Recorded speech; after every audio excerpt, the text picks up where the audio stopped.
Welcome to Pop Culture Retro, which was recently voted the 15th best podcast by the residents of Golden Years Retirement Community in Boca Raton, Florida.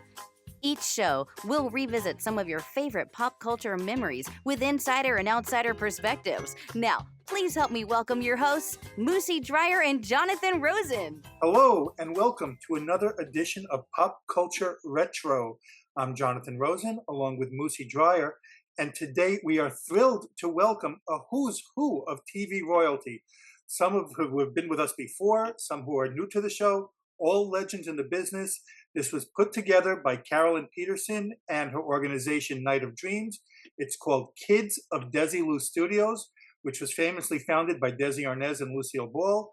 It'll be held on September 8th at the Indian Wells Resort in Indian Wells, California. You can get tickets now with the information on the website niteofdreams.com. There are also some 2-for-1 tickets available. All the information is there. And really, if you're a fan of classic television, it's something you definitely don't want to miss. John Provost, who's not here right now from Lassie, we are privileged to have Tina Cole from My Three Sons, Stanley Livingston from My Three Sons, Larry Mathews joining us as well from the Dick Van Dyke Show. Someone who starred with Lucy and Desi themselves, Keith Thibideaux from I Love Lucy. Thank you all for joining us today. Thanks very much. Thanks. Pleasure, Welcome, pleasure. guys. Welcome. Thank you. We have a lot. Hi. Hey, Moosie. So let's just jump into it. I like to go around and find out, first of all, how you guys respectively landed your shows. Let's start with the best looking person. And gentlemen, it's not even close. Tina? Oh, thank you. I had done a couple of My Three Sons, like three My Three Sons, and then was working with the King family. I forgot about acting. I got a call from our producer. He said, "Why haven't we seen you?" And I said, "Seen me for what?" And he said, "Well, we're looking for an actress to play the wife of the oldest son, Robbie."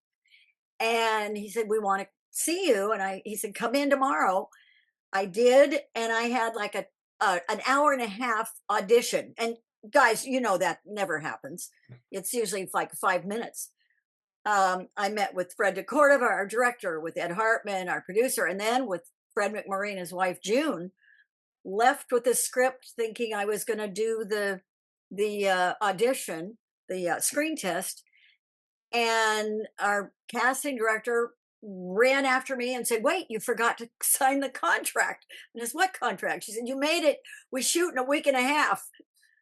So it was crazy. That's cool to find out that way too, right there, rather than having Like, to what? wait around and all that. Yeah. Yeah. Gentlemen, Stanley, how about you? Well, mine was kind of a process of, starting in show business and working for a while as an extra and working actually as a stunt boy. I doubled for John Provost on the very first episode of Lassie. He was in. No. He falls in a pond and can't swim and is out there flailing around. And I guess it was his dad or somebody jumps in the water and saves him.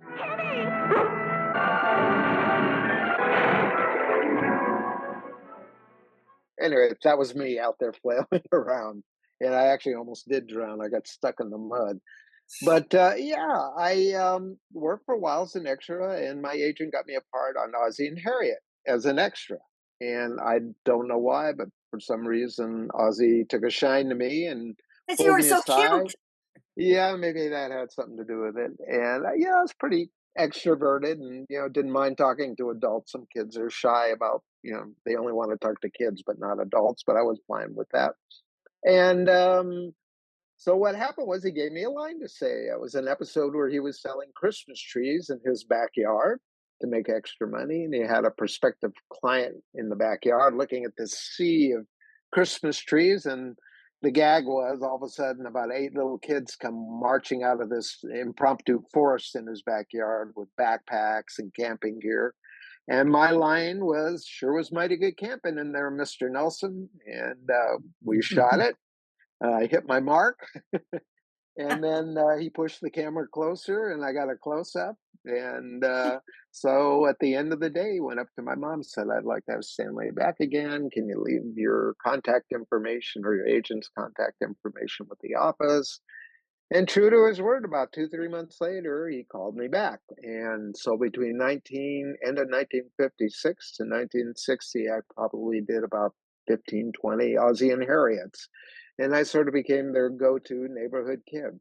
Well, because I was working on the general services lot doing Ozzie and Harriet, right next door there was another show shooting, and they had a dog on that show, and the dog's name was Cleo. And during my lunch hour, I'd always run over to that sound stage because they had the door open, play with the dog. And one day I was playing with the dog, and this guy in a suit came up to me and started interrogating me. And he goes, "What are you doing here? And where are you from?"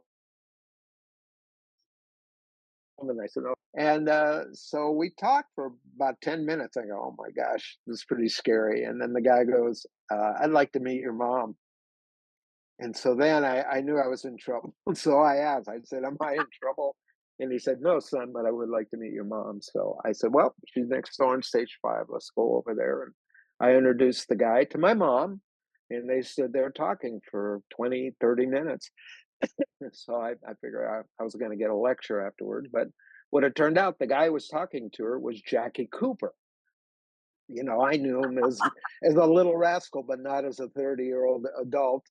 And I guess he saw something of himself in me, and he went away after that meeting for about 3 months and came back with a script for a TV pilot for me to star in, and it was called Skippy. So at the end of the year, I think it was right after my birthday, I just turned 8 years old, and a couple weeks later, we shot Skippy, and it was great. My name was above the title, and I was the star of the show, and it didn't sell, which thank God it didn't. Anyway, Jackie held on to it for a while. But what happened was that piece of film, my agent used that to send around. So I had before there were videotapes in your reel, or we have files now that people access online. I actually did have a reel, 16 millimeter reel of this show called Skippy, which really showed me off to great advantage. And my agent somehow found out they were casting a show, and she sent the reel over. And the next day, the producers called back, and without even seeing me, they hired me. So I was, outside of Fred McMurray, I was the first person cast on My Three Sons based on that reel that I had done for Jackie Cooper. So that's the story, how I got the part. And he was a delightful, delightful man, and had Great a guy. memory of an elephant. You'd meet with him 3 months later, you'd hear, "You got it." You know what I mean? He just wanted to meet with you. Yeah. So Keith, you were on this show, I Love Lucy. I've heard of it. Huh? That's good. That's good. So, okay, give it to us. All right. Well, I love, Stan's recollections, and I wish I had that kind of recollection like he does, but he's got incredible stories. But the way I started out was I was a little drummer boy, a professional drummer boy at the age of 4 years old, and I was known as pound for pound the greatest drummer around. And I was on this show called the Horace Heidt Show, which had the Swift Premium Hour. I don't know if you've ever heard. Have you? You're probably too young to hear of the Horace Heidt Show. Well, that's how the King sisters got their start. Horace Heidt, really? And so they traveled with him. My mother was 14 and was with Horace Heidt for years. Well, he had all kinds of incredibly talented people on the show. He had Al Hurt was his first trumpet, and I was on that show. I got that show because of an audition in my hometown of Lafayette, Louisiana, and he saw me play, and my dad asked him, "Do you think Keith has any future in show business?" And Mr. Heidt said, "No, Mr. Thibodeaux, he's really a cute drummer, but we've already got a 12-year-old drummer that they had on their show, whose name was Alan Brennan. I believe that was his name." But so 2 weeks later, he called my dad and he said, hey, Mr. Thibodeaux, we would love for you and your son to join our show as regulars on the Horse Height Show. And so we immediately started touring with a Horse Height band. My dad left his job at United Gas Company, and we ended up going on the road with Mr. Height and his band for about a year. And I played with people like Lionel Hampton and just people like that I was, incredibly, the legends. This is Keith Thibideaux, and he's 3 years old. And pound for pound, he's the greatest drummer around.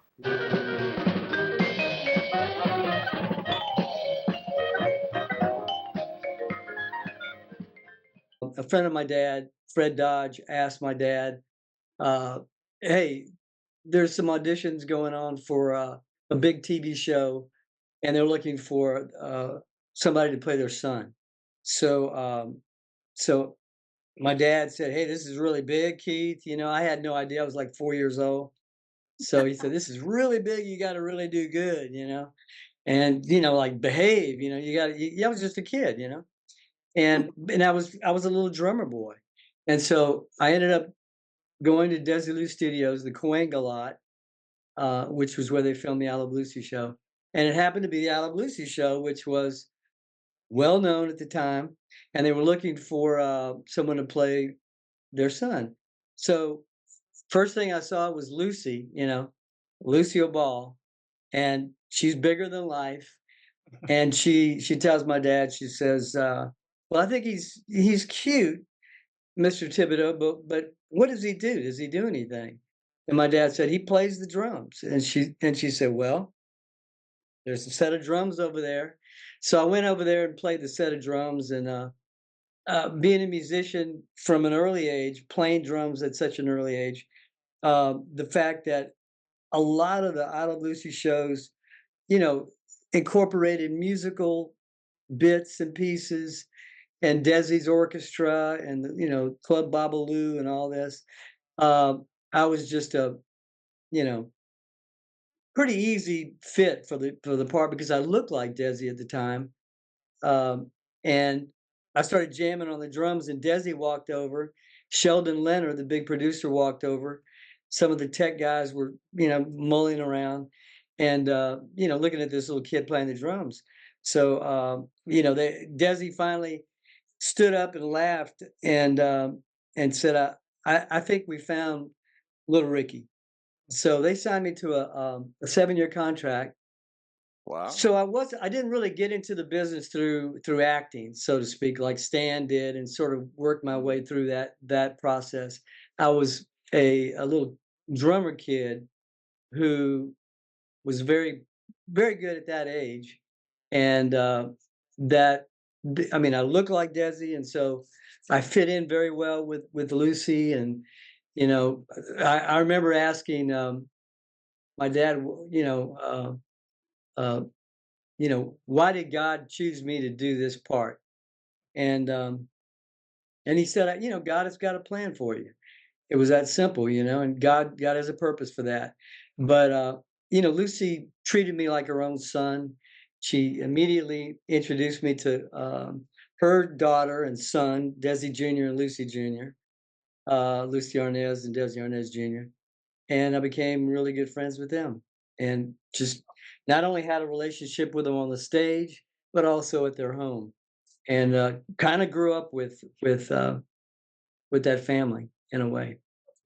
Oh, you had great chemistry with them. Sorry, Jonathan, real quick. I remember thinking that you were their son, like when I was a kid, without knowing. I thought the same thing. Like, yeah. That's what they wanted people to assume, that little Ricky was the same one that Lucy had Desi Jr. on the same day that little Ricky was introduced into the show. So they had two sets of twins that played the part first, and then they wanted to expand the part and write more shows around it. And the fact that I did play the drums was a big factor in all that. So, and you were amazing. Yeah. Thank you. Well, it was. Can I share something? It was just crazy. I wanted to. My girlfriend Debbie had I Love Lucy on the other day, just running in the background, and it was a show where you got stage fright. You were supposed to play your little Dixieland band thing. Yeah. And they're introducing the boys coming on your Yeah. little band. And Yeah. I went, Yeah. wait a minute, wait. And it was my stepbrother that was playing trombone, Jeff Are Woodruff. you serious? Are you Was playing serious? trombone. I went, wait, rewind that. I've got to see that. I never Wow. knew that he had done that with you. That is amazing. Well, you know, and what's funny about that episode was that Horace Height's son was playing the trumpet. The guy that I played in his band when I was a kid. And yeah, so that was you remind me, Tina, and this is off the subject and you can get right back on again. But you remind me of this little band that Desi Jr. and I had called it was like Little Ricky's Dixieland Band or something. And we were on the Dinah Shore show. Oh. And the singer, the little singer, girl singer her name was Wendy Cole. Do you know her? No. Okay. No. Well, you remind me of her Oh for my some goodness. reason. You remind me of a grown-up version of her. Wow. Same But last anyway. name too. All Yeah. right, Jonathan. sorry, almost. No, I rolled right over you, buddy. Digress. No, well, feel free for anyone to answer, and I assume Keith, this is going to be more for you than the others. But I want to hear how much involvement did all of you see Desi or Lucy get with your shows? Did they really get hands on? Like I'm sure with I Love Lucy, yes, but with My Three Sons as well. Yeah, I mean, not really. We Hands-on were a meaning show what? that was shot on the DesiLu lot. It wasn't the Quenga lot like Keith. We were on the regular Gower lot. And at that time, I guess she and by then Desi had split up, and she had assumed control of the studio. And besides doing the Lucy show now, which came maybe our second year, she was busy just trying to find shows to get into those stages and start paying her rent. I mean, she had huge overhead. So the more shows she booked, so it was probably a godsend to her when our producer Don Peterson rented stage 11 and occasionally stage 12 as our backup stage. Fred McMurray, you kind of knew the show was going to go for a little while, and it was kind of prestigious to have him there too, because at the time Fred decided to do a TV series, he was probably the biggest star in Hollywood, the highest paid actor in Hollywood for the 5 years preceding that. He'd just come off The Cane Mutiny, The Apartment, Son of Flubber, Absent-Minded Professor, Shaggy Dog. Yeah. So he was at his pinnacle. Nobody could figure out why a movie star of his caliber, wanted to do a TV series, because it's a grind. You get there, well, in his case, 8 a.m, and he was there till 5 o'clock in the afternoon, and he was in every single shot while he was working, so that they could get him shot out for about half the episodes, and then he'd go away for the summer and come back and work another 3-4 months till we shot everything out, which is quite toiling. I mean, you do a movie, it's what, 3-4 months on a big feature film, and you're out of there. So this was an annual thing for him, working 9 months a year on this show. But it became a top rated show. It was a great thing for ABC originally that they had Fred McMurray starring in a TV series, which was remarkable. Usually people came to the TV at the end of their careers, when they weren't landing as many movies and they still wanted to work. But also because of that, Fred was sort of the bait that brought a lot of people onto the show, because all these big stars were doing episodes of My Three Sons because it was Fred's show. So we'd have Jimmy Stewart, George Goebbels, Sylvia Sidney. I mean, it was just a parade of older actors who still wanted to work. And, because Fred was doing it, I guess they felt it was okay for them. And besides that, it was all these new actors who were yet to be, like Martin Sheen, Beau Bridges, Sally Kellerman. Some of them, it was their very first job. I know for Ed Begley Jr., it was his first job. And then they went on to have, stellar careers afterwards. So, My Three Sons was kind of a real hotbed of talent. But, that's because everybody wanted to work with Fred McMurray. And Keith, you saw them really become involved in everything, in all the aspects? I Was did, I mean, obviously it was their show, it was their production. And like, Desi was very, I mean, these are the people who created the show. So, and they funded the show, they bought the studio, and they were, pioneers in that format of a sitcom comedy. I mean, My Three Sons was not a situation comedy. It was a film like the Andy Griffith Show, which was another show that I happened to be on later on. But it was totally uh, kind of like a play, kind of like a Broadway play, the way it was put out, where you'd film it in front of a live audience. And Lucy was all about the energy of the show and the energy of the audience with them doing the pieces. And so whatever we did, we had to do it. And you can't take like 3 or 4 takes with a live audience. I mean, you really had to kind of do your part and get it done. And we didn't stop and have to film it again very many times. And that's amazing. And, if you think about all the musical stuff they did, that was, filmed live, like the Babalu scene, like the Dixieland scene. I mean, it just had to be done, and that was it. It was live. And I worked on the Lucy show. I don't know which one, because Little Lucy was on it. So I don't know which version that was. Yeah, one of those versions. But I found she was all business. It was, yeah. There was no social anything. It was nice to meet you. Let's get that scene done. Yeah. He's a smart Exactly. cookie. Yeah. Yeah. Exactly. Yeah. You were also young. I mean, when you started these shows, but did all of you realize what TV legends they were besides being your boss, I guess? no. No, Before that, I'd No. worked with a lot of big stars. I'd worked with Paul Newman and Joanne Woodward in one movie, Doris Day and David Niven, another movie, Charlie Bronson, who was just kind of coming into his own. But yeah, they were just the adults there. As a kid, you're not in awe. Even Fred McMurray, he was just some older guy working on the show. When I did my screen test at 14 for Warner Brothers, Gary Cooper walked on, and they thought I was going to swoon or faint. Gary Cooper. I had he was an old man. I was 14, and he was going duck hunting with the director afterwards, so he was dressed for that. And it was like, oh, hello, Mr. Cooper, like whoever you are. Right. I didn't wow them. They liked me enough that they liked what they saw on camera. So I studied with them for 4 years during my summer vacations. But Gary Cooper, and then with the King family, even much older, we worked with every great star there was. I mean, from Bob Hope and Burns and Dane Martin, and the list went on and on. Ray Bolger. I mean, I sang "Follow the Yellow Brick Road" with Ray Bolger with his original scarecrow hat, and I didn't realize until much later, well, how amazing that was. What an honor that was. Wow, Ray Bolger. Yeah. So it was just doing a job.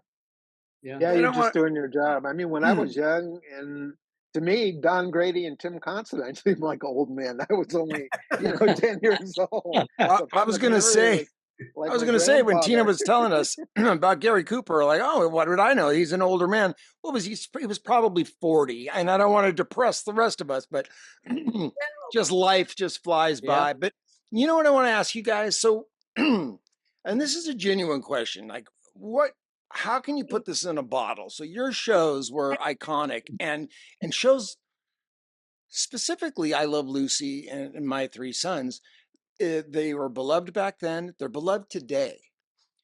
No one's going to be talking about Alf 50 years from now. No one's talking about it right now. I don't know why I brought it up, but you know what I mean? Like, What is it? There could be the Alf channel in 20 years. The Alf channel. Yeah, and I'm sure I offended somebody out there about Alf. But you know what I mean? Like, the show. let me right.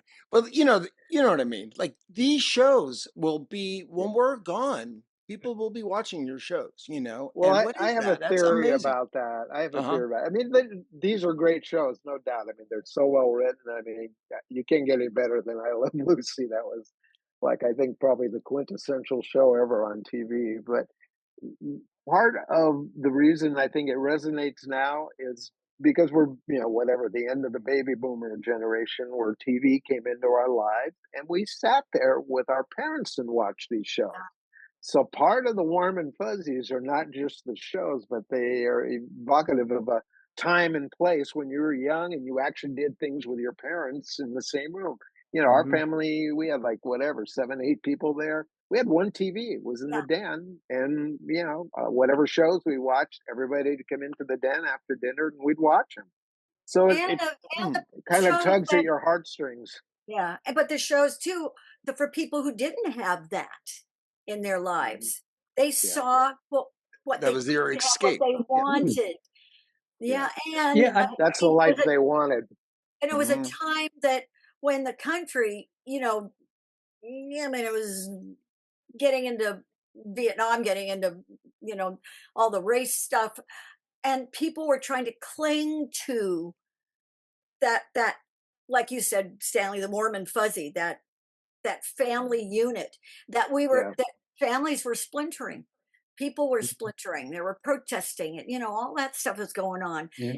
But people were clinging to to those good times. Yeah, it's like real life didn't enter the picture.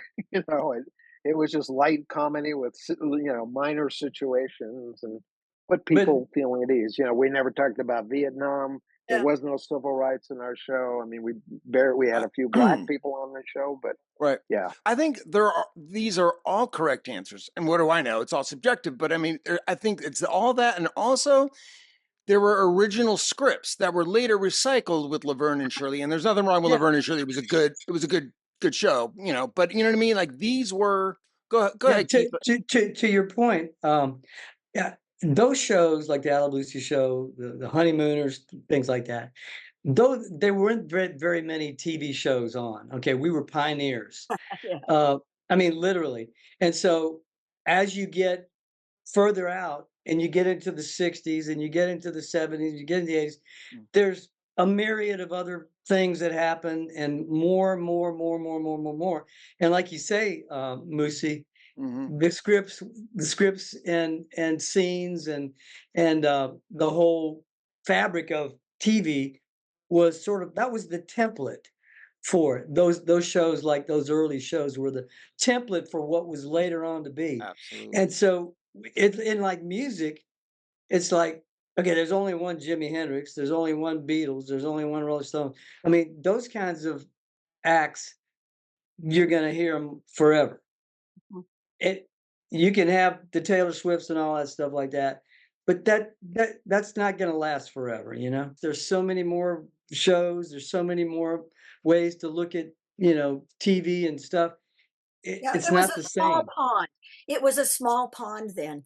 It was, very. I think a lot that had to do with it too. It's different as opposed to now, or even in the last 20 years. The writers from those eras that we came out of, the Lucy show and Mathews, these are people that they weren't watching TV their whole life and then decided to become a writer. These are people that actually had led a life before they became writers. They were in the army. They worked in Madison Avenue. They were worldly. And they were bringing those kind of situations to it. The current crop of writers grew up watching TV, and they're just emulating old shows. You're seeing the same stuff over and over. That was my point. These original scripts that, they say you write what you know, and they were writing about the real life situation because they didn't have shows behind us to emulate. They were groundbreaking scripts and stories, and that maybe that's one of the main I reasons. think I don't that's know. one of the main ingredients. Yeah, Yeah. that they actually did things, or were involved in other things besides being a writer, and they were bringing that material with them, whether it was to Mhm. All in the Family or a show like My Three Sons, which it had a purpose. We just kept it light. It was what was known as a light comedy. We didn't tackle any social issues or anything like that. Yeah. And that episode could be about Uncle Charlie gets a hangnail, and somehow they write 30 minutes around it. Which was lovely because it was so simple. And it was like, yes, I want my family to be like that. I don't want my family to be dysfunctional. I want to be like them. But then that's when scripts just they were running out of wholesome ideas. That's when All in the Family came in and started tackling stuff that no one had done before. So different, Yeah, different generation, or a show called Family.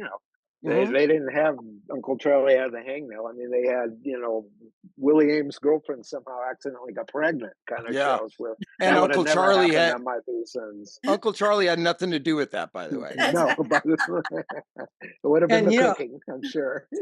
I But remember you think- watching. Go ahead, I Keith. remember sorry. watching. I remember watching shows that I didn't really want to watch back in those days because it was the only thing to watch. And but there were shows I really wanted to watch, like Superman and things like that. But there were other shows that you watched them anyway because it was all there was to watch. So even though you didn't like it, you still later on you go back and you go, oh, that's part of my childhood or whatever. I knew on Saturday night I didn't want to watch Lawrence Welk.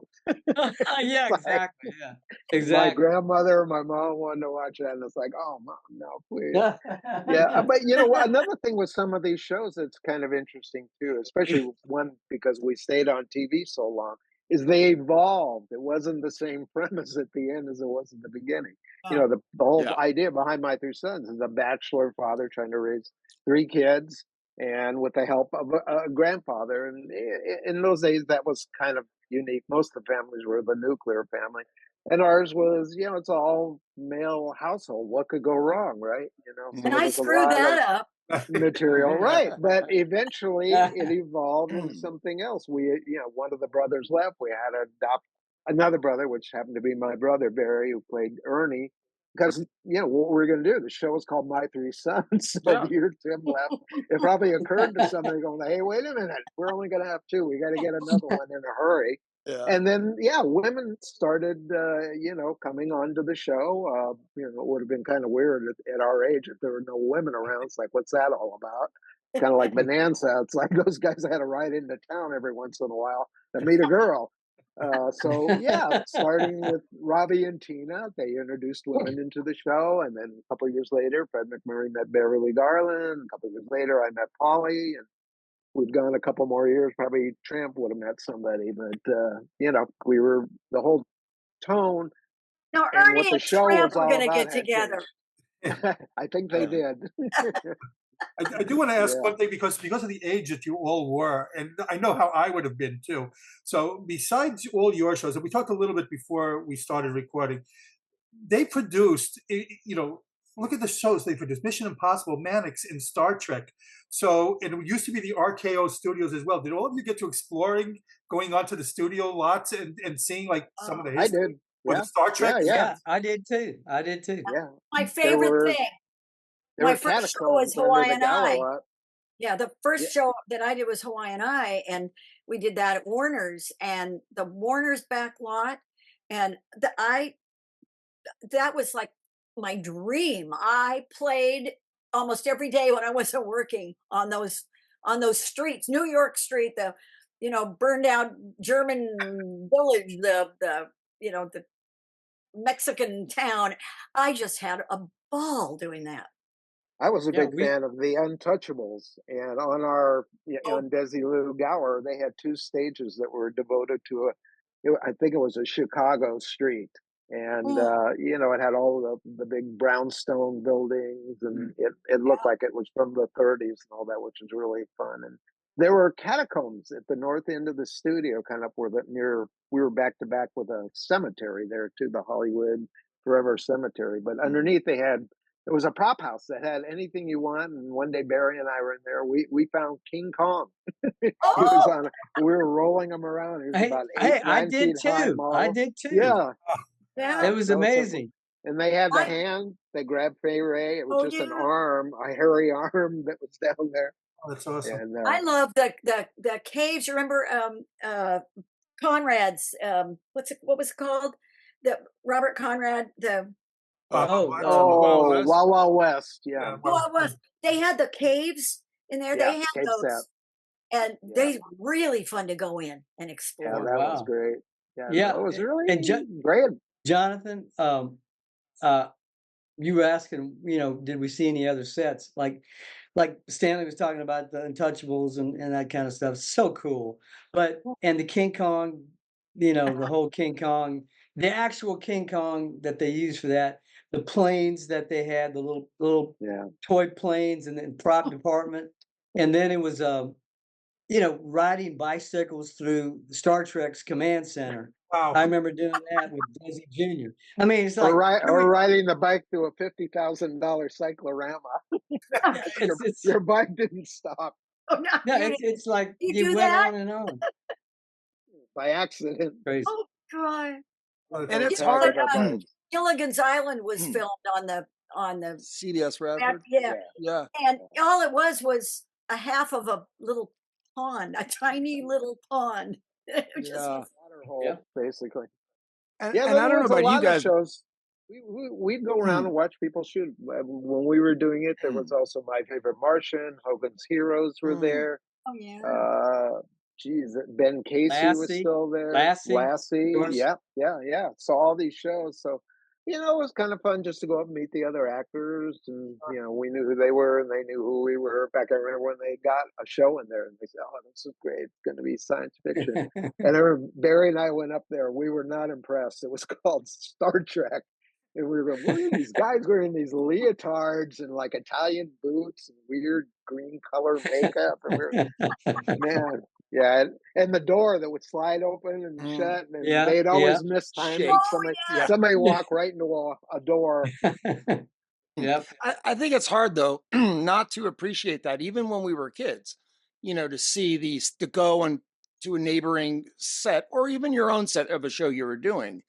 I thought like, wow, this is Gilligan's Island, and this is did you know the caliber of that at the time, or did you appreciate things like Star Trek, I didn't really know the caliber. I mean, it was like Stan was talking about. It was just something they were filming there. Yeah, But it'll King never work. Kong, Yeah. King Kong, these kind of things, those were like, wow, this is like the real King Kong. I mean, it goes back to what was in the beginning, those first, type of things. And we weren't aware of what Star Trek was. We weren't aware of, the Untouchables even, or Hogan's Heroes that much. Other than watching them on television. Yeah, Star Trek. I mean, when we saw it, it just looked corny, and when I saw it on TV, it was yet to be. It's a show that somebody had the idea of doing, which was original at that time, the sci-fi thing, and going into deep space, 300, 500 years in the future. But it just they didn't put it this way. They didn't do it like Star Wars. They didn't have the budget to pull off some of the effects. Well, I and they think were basically morality plays. But I think morality plays in outer space. Yeah, and the campiness of it worked. I mean, that's glad it wasn't Star Wars. Hey, Larry's knocking on the door. Except Larry, we don't see. Yeah, I just got a phone call, I think, from Larry. I can't. Can you hear me? We can hear you, but we can't see you, buddy. I can see me now. Oh, wait a second. Nope. Don't you worry, folks. I can tighten this up in post. You'll see. I was going to say, yeah, really. Hey, welcome. Sorry. That's okay. We knew you had it in here. Walking the streets of Gig Harbor, Washington. So there you go. Thank you. Thanks for on the coming move. on. We're just wrapping up the show, Larry. Nice seeing you. Yeah. You know what? Thank you all for joining us. Great to see you, Tina, Keith. I'll look forward to see you guys in a couple weeks. Oh, bye. Just kidding. All right, so here we go. What's going on, guys? Sorry about that, Moosie. I'm sorry.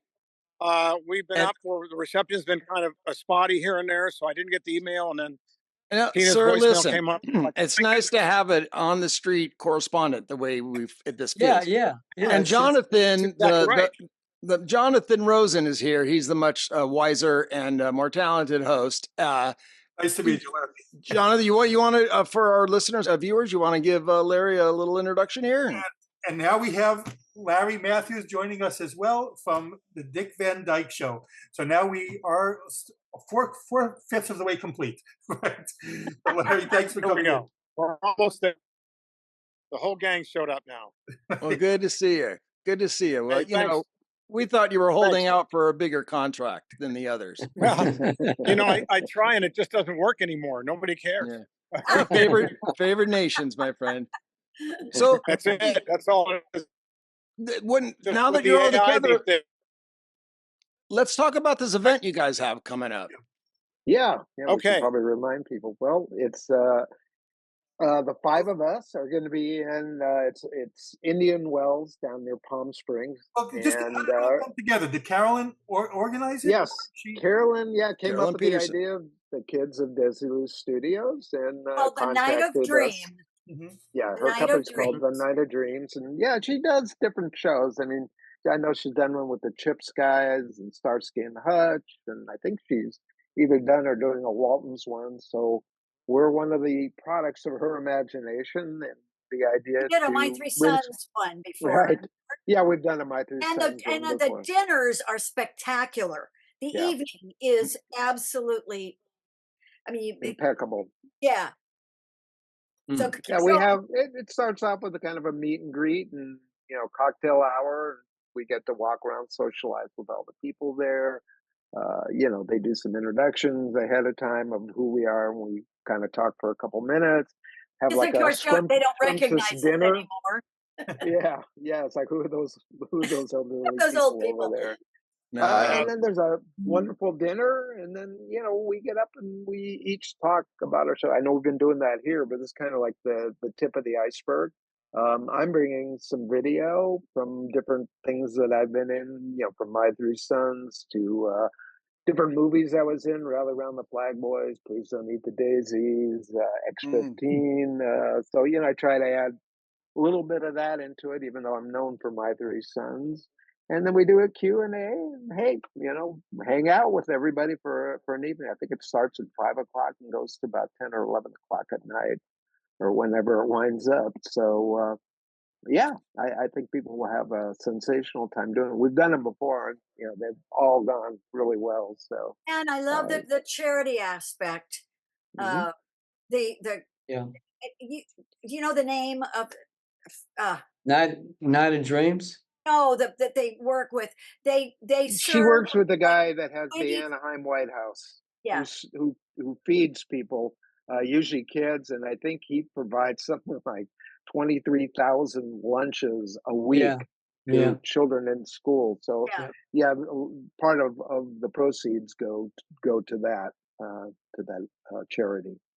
Yeah, and along with sharing amazing stories of how we took DesiLu Studios and our time in Hollywood. I'm going to be playing the drums there too. I'm actually going to be playing like a Dixieland number that I played on Little Ricky Gets Stage Fright. Oh, great. And the one that we talked about. Will you be, Tina? Will you be singing on that? Well, I wish I could. Tell me what song, and I'll join you. Well, I mean, it would be perfect for you. I mean, it's something like, what's the name of that? It's like some Dixieland, like some standard. You'd probably be able to wing it, but anyway, we'll talk later. But I can't wait to be with these guys, all of them: Larry, Stan, and Tina, and John, who's not here. That sounds amazing, and I hear that pound for pound, you're the best drummer. And I was going to say that. Pound for pound, I'm the greatest drummer around. So all of me right here. Right. Yeah. Well, we'll put the link down for everybody because first of all, I want to say I know Carolyn Peterson, and she's a lovely lady. And apart from that, her events are top notch. I just attended one not long ago. Tina, you're right. I agree with you. It's just a really, really great. And she's always doing stuff for charity stuff too, as well. Yeah. But good, we got Larry back. Hey, Larry. I'm There back. he is. I was going to say, Team Stan have done these, and I've never done one, and so for me, it's going to be kind of a virgin experience, which is going to be cool. Yeah. I people that know fly out from Washington D.C. to come to the event because they saw we were all together, and it was just great to have that kind of response. And that we have a hot site, we're getting there, which is great, but it'd be wonderful if people can still buy tickets. That's the leading concern I'm saying. So, yeah, it's going to be fun. Yeah, I think they even have some 2-for-1 tickets still available too. So that'll be kind of cool for people that want to do it. Hopefully there's people down in the Coachella Valley. I mean, they're right close by. But if you live in the LA area, it's not that far. Palm Springs is like 2 hours away. So I spend that when I used to live in Laurel Canyon, just going to the beach, which is 5 miles away. It's like you can't get there from here. But because we don't go by miles here in LA. We go by time it takes. Time. It's like right, exactly. Somebody tells me I have to be somewhere. I don't ask. I ask, what time of day, because that's everything to me. I can stand. I don't live in LA anymore. I live by Palm Springs. And wrong time of day, like 6, 7 in the morning, take 3 hours to get there. But if I leave at 10, I'm there in sometimes less than an hour and a half. So time is everything. Time of day. Yeah. Hey, I got a question for you guys. Have any of you ever been tossed into a swimming pool because your dress was on fire by chance? No, I was only tossed into a pool to drown. I think Moosie saved me. I mean, I drank my 4th of July. We're all standing around the pool, waving our little sparklers, and one dropped underneath my dress. And all of a sudden, Moosie is like diving down to the hem of my dress, trying to put out the fire. I didn't know what to do, so I just jumped in the pool. He was running the pool. And I got to tell you, I think we probably all know some uptight people in the world. This is not one of them. She cracked up. She rolled with it. Here she is now, fully clothed in the swimming pool. She just thought it was the greatest. Yeah, she was such a champ about it, and it was like, oh, I get it. And I felt like, I don't know, is she going to be angry? She was like, hey, this is great. I think other people may have jumped in and went, hey, I was gonna say, Tina's she in there. started a trend. She started a trend and all the guests jumped in. Yeah. Anyway, I ended up at the Beatles party in a pool with all my clothes on too. Well, that's a whole nother story. That's for my book. Yeah. Yeah, that's for the book. I do want to ask, you're all having this event right now. You have fans of shows that like at least 60 years ago. What does it mean for all these fans, to all of you, to have all these fans still support the shows like all these decades later? Well, thank God I wouldn't be able to buy my Geritol without these fans. Need a lot of that. It's a blessing. I mean, we could have done these shows and been long forgotten. Like Fatty Arbuckle. It's like, I remember my dad took me to see him when I was about 5. I'm like, who? But he'd been a fabulous big star. And that was probably only 20, 30 years before My Three Sons started. So when you think about, My Three Sons, 50 some years ago that it started. So it's amazing that people still want to watch these shows. I call it a hand-me-down show. The adults that watched it when we were kids on it, then, the kids that were my age, then we shared it with our kids, and we're probably into great-great-grandkids by now watching these shows. Hey, Stan, did you say 50 years? It's actually 60, but that's okay. Don't. Just want to correct you real quick. Why? Larry, we didn't need you to chime in with the math. We were, and how did Larry, how did you get little Richie? Oh, I was just at the right, it's a classic right place at the right time. I mean, I took acting lessons from a woman named Lois Sauer, which I think we all know at one point or another our childhood. Yep. And then they just hooked me up with the agents. The agents said, well, yeah, we'd like to represent it. And I got into an interview with Carl Reiner. I still remember it like it was very yesterday. Carl was great, probably one of the greatest people in the world I've ever met in my life, talented. just, kind, wonderful genius. And I said some lines for him, and I did a whole thing from the script with him, and then basically came down to me another kid, and Carl kind of wanted to go with me because the other kid had done some stuff, and he just wanted somebody that had never really done anything, if they could just kind of let be me and become Rob and Laura's son, and it worked out really well. And so I'm thrilled about this event, because I just think that, back to what Stan was saying, it's just great to know that people still want to see our shows and watch them and enjoy them. And, we were Stan and I were at a show back in Missouri not too long ago. Tina was there. And this kid came up, and she was 15 years old. And she was like, "Oh my God, I love the show. I watch it all the time." And I'm like, wow, that's so cool that people still actually want to see this great entertainment, which I think was classic and really family oriented in a better way. Mm-hmm. Nice. Hey, Larry, I got a question for you. So, physical comedy is like an international language. It's funny. It's funny to adults. It's funny to children. Were you marveling over Dick Van Dyke when you were a kid? Do you remember that? Because he was just... The thing about Dick Moosie was, first of all, yes, when I got to realize what we were doing, the first year or so, I'm kind of like trying to figure out what's going on. Then all of a sudden you realize it's a show, and this is a good show, and you got an amazing talent and cast around you.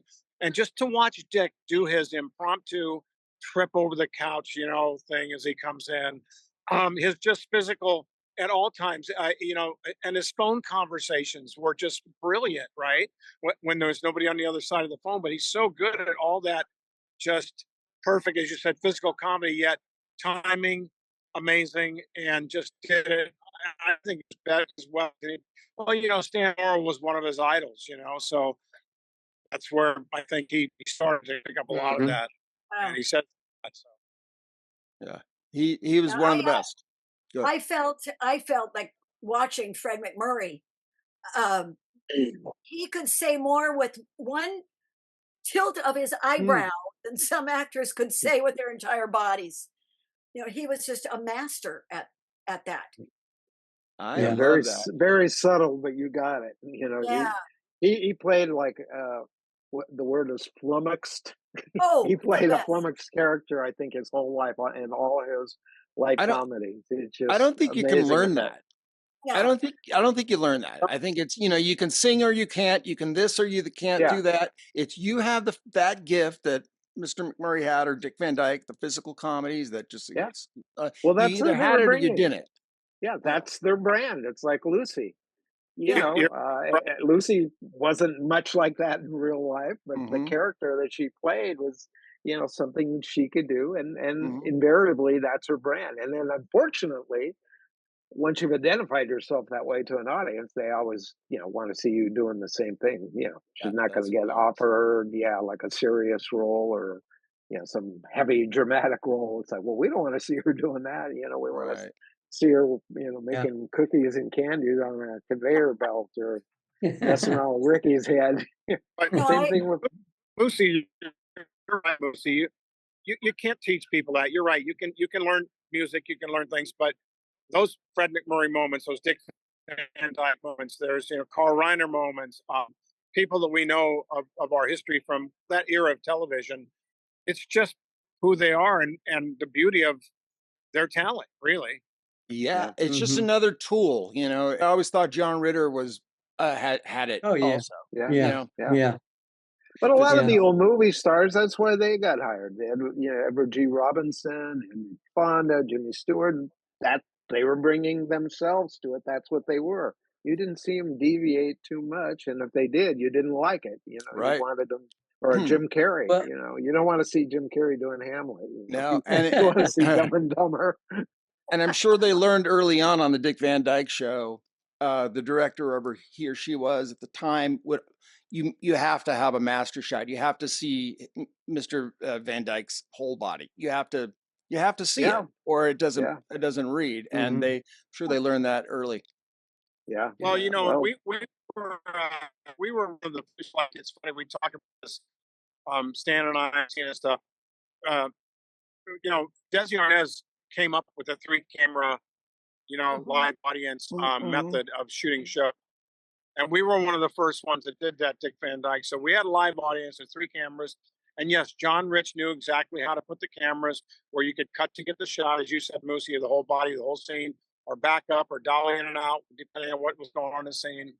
And, and with us, it was beautiful because between Dick and Rosemary and Maury Amsterdam, who were like, the writers, then Carl Reiner would often let them just kind of go because they were so good at just, improv or just making things up and just taking the character and just putting things in the character that, were just part of what they did. And they were so good at it. And Carl just let it roll. So that was kind of cool too.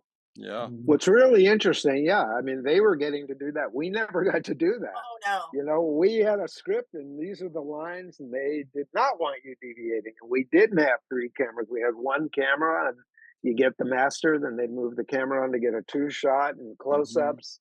And once they felt they had everything from that shot, we'd move on to the next scene. But to have the liberty and the freedom, to improvise some of those scenes would have been great. But, that worries producers unless you have people like Dick Van Dyke and Mary Tyler Moore, they were used to thinking on their feet, improvising. I mean, not to say that we had scripts occasionally where somebody couldn't say a line or it didn't make any sense, but we didn't get to fix it. They'd have to call the office and get a writer down on the set and, have a whole meeting about changing something. It was a whole other process. That's because of the way we shot too. Yeah, and exactly. all the editing, because we didn't do a whole show ever. Yeah. In fact, unless we saw it on television, either in the first run or the rerun, we had no idea what scenes were in what shows because it was. Yeah, we were shooting in 6, 7 different scripts a day. So, you do little tiny bits and pieces. And then, once you had enough of it, you could put the show together.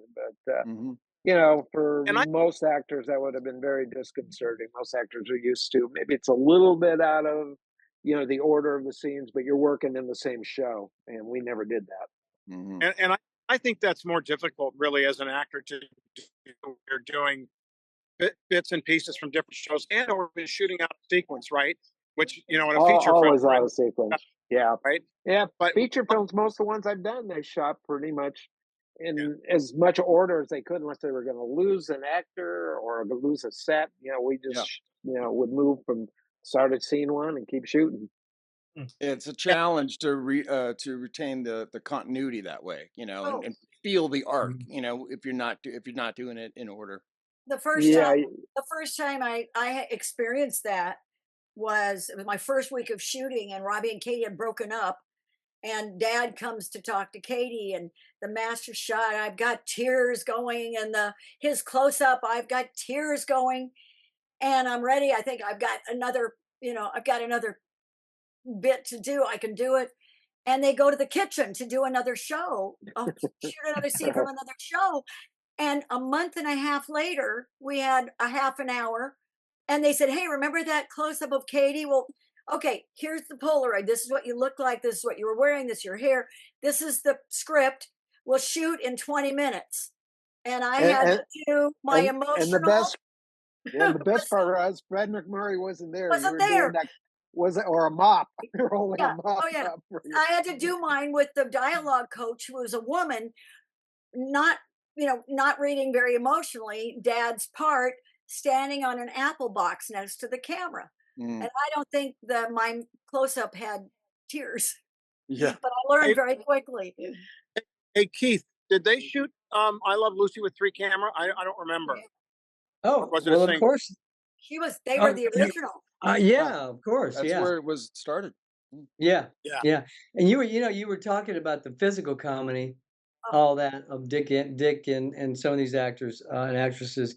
Well, Lucy, people like Laurel and Hardy, Buster Keaton, Charlie Chaplin. These guys were. You talk about physical comedy. These guys were like masters at that. Yeah. And they Dick Van Dyke and all these people, they took from what these pioneers brought in through film and whatnot, and brought it into TV. Yeah. Lucy was the pioneer for that, for women. Yeah. I heard, and you could verify this, Keith, is that she did not improvise. Everything was scripted. Oh yeah, she knew. Yes, she had everything. everything had to be just like it's written, and how it was set up, and how the writers wrote what was to happen. A lot of the Nite of Lucy shows were done almost mirroring reality in different aspects of Desi's infidelity. The country club episode when I Dream of Jeannie, Barbara Eden was on that, and she was this beautiful young girl who tried to, these were all aspects of the writers, the genius of them bringing these things in. Things like stage fright for me, that was a reality in my life. I began to stutter while I was filming the show. But they wrote that into Little Ricky Gets Stage Fright. So I was able to play a number and a musical number. But it was just, Fred and Ethel's animosity toward one another, probably blown up in a lot of ways, but it was still there. They wrote that in. I mean, it was just, it was like a puzzle, that you had to fit the right things in and make it work. I always thought that William Frawley and Vivian Vance were great, but highly underrated. Like they were also everything about everyone on that show just was. Well, Desi was a perfect straight man. I mean, he was amazing. And he in the knew reactions. His reactions to Lucy, like Lucy would do something crazy and Desi's eyes would get huge, and like, it was classic. I mean, they were just, they were really good. Well, you guys, listen, let's throw out some information, Jonathan, about this event and bring us back to the corral, my friend. Yes, let's, okay, the event is going to be, again, it's on September 8th. At the Indian Wells Resort in California. So again, it's going to be, besides everyone here, we have Tina Cole from My Three Sons, Stanley Livingston from My Three Sons, John Provost, who's not here right now, from Lassie, Larry Mathews from the Dick Van Dyke Show, and Keith Thibideaux from I Love Lucy. And one more time, again, you can find info about the shows and get tickets, including some for 2 for 1, on niteofdreams.com. as well as emailing Carolyn Peterson, that's Carolyn. It's Carolyn at niteofdreams.com, or call her at 949-439-9504. Tina, John who's out here, and Stanley, you've been here before. And thank you again. Anytime you guys want to come back, we'd love to have you. Keith and Larry, we haven't had you on that alone. We'd love to have you on individually as well to discuss your careers. So let's love to make that happen. But again, thank you also joining us. This is one of the times I wish I'm jealous. I don't get jealous of California often. I'm jealous because I wish I could go to that show. Yes. You guys, I got to say, and I mean it, it's surreal to hear your testimonies about your shows, your memories. Well, thanks for doing this. I appreciate it. Absolutely. I think you might want to change the name of the show to the I Love Lucy show. No. We don't want that. No. This is all right, guys. Retro. I'm Jonathan Rosen with Moosie Drier. And again, very special thanks to Keith, Tina, Stanley, and Larry. And please like, comment, and subscribe. Thank you. Good to see everyone. Thank you. Thank you for tuning in to Pop Culture Retro, where no one was hurt during the making of this podcast. Listening to this podcast just makes you really cool.